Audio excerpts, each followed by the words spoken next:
ആദ്യത്തെ എപ്പിസോഡ് കണ്ടപ്പോൾ തോന്നിയ ഒരു കാര്യം, ഈ ഒരു ഷോ മുന്നോട്ട് പോകുന്നതിനോടൊപ്പം മത്സരാർത്ഥികൾക്കിടയിൽ മാത്രമായിരിക്കില്ല, ജഡ്ജസിന്റെ ഇടയിലും അത്യാവശ്യം നല്ല മത്സരവും തർക്കങ്ങളും വളരെ ശക്തമായിട്ട് തന്നെ ഉണ്ടാകാൻ സാധ്യത കാണുന്നുണ്ട്.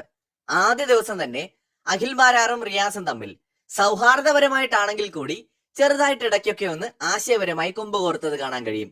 പ്രത്യേകിച്ച് ടീമിലേക്ക് മത്സരാർത്ഥികളെ തിരഞ്ഞെടുത്ത സമയത്ത് ആദ്യം അഖിൽ മാരാർ പറഞ്ഞത്, സീസൺ 5 ഉണ്ടായിരുന്നെങ്കിൽ എന്നെ പരാജയപ്പെടുത്തും എന്ന് തോന്നിയിട്ടുള്ള അല്ലെങ്കിൽ അങ്ങനെ ആഗ്രഹിച്ചിരുന്ന ആരെങ്കിലും ഉണ്ടോ എന്ന് ചോദിക്കുന്നുണ്ട്. അത് കഴിഞ്ഞ് അഖില് പിന്നെ ചോദിച്ചത്, സീസൺ 4 റിയാസിനെ അടിച്ചിരുത്താൻ കഴിയുമായിരുന്നു എന്ന് കരുതുന്ന ആരെങ്കിലും ഉണ്ടോ എന്ന് ചോദിച്ചു. അങ്ങനെ ഒരാളെ തെരഞ്ഞെടുത്തു.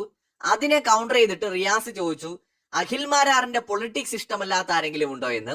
അങ്ങനെ ചെറിയ തോതിൽ തുടങ്ങിയ ഉരസിൽ ഒരു തമാശയായിട്ട് കണ്ടാൽ മതി ഇപ്പോ, പക്ഷെ അത് പോകെ പോകെ അതിന്റെ തീജ്വാലകൾ കൂടുതൽ വരാനുള്ള സാധ്യതയൊക്കെ നമ്മൾ കാണുന്നുണ്ട്.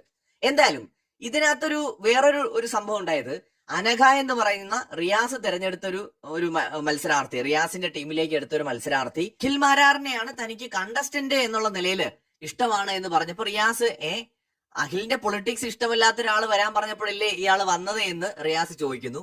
അപ്പൊ ഉടനെ അഖിൽ പറയുന്നുണ്ട്, ഇതാണ് റിയാസിന് ഇതുവരെ മനസ്സിലാകാത്തത്, എനിക്ക് ഏറ്റവും ഇഷ്ടപ്പെട്ട നടൻ ലാലേട്ടനാണ്, എനിക്ക് ഇഷ്ടമല്ലാത്ത രാഷ്ട്രീയം അദ്ദേഹം ചൂസ് ചെയ്ത് കഴിഞ്ഞാൽ ഞാൻ